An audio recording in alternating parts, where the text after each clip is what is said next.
Hello friends, welcome to my channel Lopa's Cookbook. সামনেই জন্মাষ্টমী। আর জন্মাষ্টমীতে বাড়িতেই কিছু না কিছু মিষ্টি বানানো হয়। তা কি বানাবো? প্রথমেই মাথায় এলো মথুরার পেড়া, যেটা খুবই ফেমাস। কিন্তু ভাবছি একটু অন্য কিছু বানানো যায় না? তা আজকে আমি পেড়াই বানাবো, কিন্তু একটু আলাদা। আজকের রেসিপি চকলেট পেড়া। তাহলে দেখে নেওয়া যাক কেমন করে তৈরি করব এই চকলেট পেড়া। চকলেট পেড়ার জন্য আমি নিয়ে নিয়েছি এখানে 1/4 cup cocoa powder, 1 cup milk powder, 1 cup মতো দুধ, এলাচ গুঁড়ো, আর নিয়ে নিয়েছি এখানে 3 থেকে 4 টিস্পুন চিনি। যেহেতু মিল্ক পাউডারটা মিষ্টি হয় সেই জন্য আমি চিনির মাত্রাটা একটু কম নিয়েছি। আপনারা সেটা দেখে অ্যাডজাস্ট করে নেবেন। গ্যাসে বসিয়ে দিচ্ছি আমি একটা ননস্টিক প্যান, আর তাতে দিয়ে দেব 1 টিস্পুন ঘি। ঘিটা আমার গলে গেছে। এর মধ্যে এবার আমি দিয়ে দিচ্ছি 1 কাপ গুঁড়ো দুধ। গুঁড়ো দুধ বলতে এখানে আমি ইউজ করছি নেসলের মিল্ক পাউডার। 1 থেকে 1.5 মিনিট মতো এই গুঁড়ো দুধটা আমি রোস্ট করে নেব। রোস্ট করে নিলে এই মিল্ক পাউডারটা দিয়ে যখন মিষ্টিটা তৈরি করব তখন সেটা চিটচিটে হবে না। এটা আমি আগেও তৈরি করে দেখেছি, রোস্ট না করলে একটু চিটচিটে হয়। সেই জন্যে এবার আমি রোস্ট করে করছি। রোস্ট করে করে দেখার পরে দেখেছি যে একেবারেই চিটচিটে হয়নি। সেই জন্য সাজেস্ট করব 1 মিনিট মতো আপনারা ঘিতে এই মিল্ক পাউডারটা রোস্ট করে নেবেন। মিল্ক পাউডারটা কিন্তু একদম কম আঁচে রোস্ট করতে হবে, না হলে কিন্তু খুব তাড়াতাড়ি লাল হয়ে যাবে আর পুড়ে যাওয়ার চান্সেস থাকবে। আমি রোস্ট করতে গিয়ে দেখছি মিল্ক পাউডারটা একটু ডালা ডালা মতো হয়ে যাচ্ছে, সেই জন্য আমি পটেটো ম্যাশার দিয়ে ওটাকে একটু ম্যাশ করে নিলাম, তাহলে ফাইন হয়ে গেছে। এর মধ্যে দিয়ে দিচ্ছি 1/4 কাপ কোকো পাউডার। কোকো পাউডারটা দিয়ে একটু নাড়িয়ে চাড়িয়ে নেব, এই 30 সেকেন্ড মতো রোস্ট করে। অ্যাড করে দিচ্ছি এর মধ্যে 1 টিস্পুন এলাচ গুঁড়ো। আপনারা চাইলে এটার মধ্যে জায়ফল মানে নাটমেগের অল্প পাউডারও ইউজ করতে পারেন, একদম অল্প। কারণ পেড়াতে খুব ভালো একটা ফ্লেভার আসে। আমার কাছে জায়ফলটা আজকে ছিল না, সেই জন্য আমি এখানে এলাচ গুঁড়ো ইউজ করছি। দিয়ে দিচ্ছি এর মধ্যে 3 থেকে 4 টিস্পুন মতো চিনি, আর এরপরে অ্যাড করে দেব 1 কাপ মতো দুধ।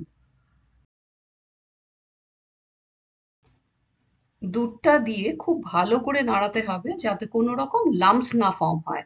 অল্প অল্প লাম্পস থাকলেও পরে গিয়ে সেটা ঠিক হয়ে যায়, কিন্তু খুব ভালো করে নাড়িয়ে চাড়িয়ে নিতে হবে। আর ফ্লেমটা কিন্তু আমি লোতেই রাখবো। একটু টাইম নেবে দুধটা শুকিয়ে ডোটা রেডি হতে। চিনিটা এখানে গলে গিয়েছে, আর আমার মিক্সচারটাও কিন্তু একটু পাতলা হয়ে এসেছে। লো ফ্লেমেই মিক্সচারটাকে নাড়িয়ে নাড়িয়ে আমি শুকিয়ে নেব।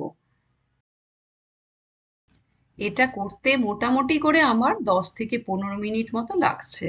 খুব ভালো করে নাড়াতে থাকতে হবে, না হলে কিন্তু লেগে যাওয়ার চান্সেস আছে। প্রথমে একটু চিটচিটে মতোই থাকবে, কিন্তু আস্তে আস্তে কিন্তু এই মিক্সচারটা প্যানের থেকে আলাদা হয়ে যাবে। একটু টাইম নেবে আর ধৈর্য ধরেই করতে হবে। আমার মিক্সচারটা এখানে রেডি হয়ে গিয়েছে। এবার আমি এটা একটা প্লেটে নিয়ে ঠান্ডা করতে দেব।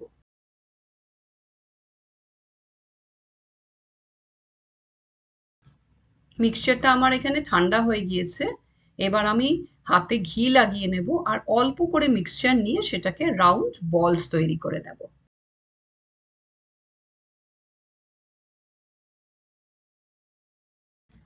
এবার মাঝখানে বুড়ো আঙ্গুল দিয়ে চাপ দিয়ে পেড়ার মতো শেপ দেব। এখানে আমি গোল করে বল বানিয়ে তারপর আঙ্গুল দিয়ে চেপে শেপটা দিয়েছি। আপনারা যদি চান তাহলে গোল না বানিয়ে অল্প চ্যাপ্টা করেও শেপটা দিতে পারেন। আমি দুটো তিনটে রেডি করে দেখালাম। আপনারা এরকম প্রসেসেই সবগুলো পেড়া বানিয়ে নেবেন।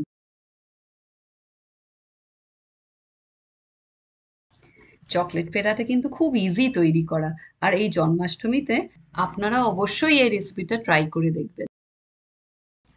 আমি সব পেড়াগুলো এবার তৈরি করে নিয়েছি। এই 1 কাপ দুধ থেকে মোটামুটি করে আমার 10টা থেকে 11টা পেড়া রেডি হয়েছে।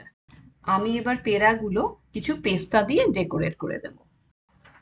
ডেকোরেশনটা পুরোপুরি অপশনাল, আপনারা চাইলে নাও করতে পারেন, যেহেতু সুন্দর লাগে দেখতে সেই জন্যই আমি করেছি। জন্মাষ্টমী পুজোর জন্য রেডি হয়ে গেছে আমার চকলেট পেড়া। আমার রেসিপিসগুলো যদি আপনাদের সত্যিই ভালো লাগে তাহলে আমার চ্যানেলটা লাইক, শেয়ার আর সাবস্ক্রাইব করতে ভুলবেন না। আর প্লিজ বেল নোটিফিকেশনটা প্রেস করে দেবেন। Thank you. Bye by.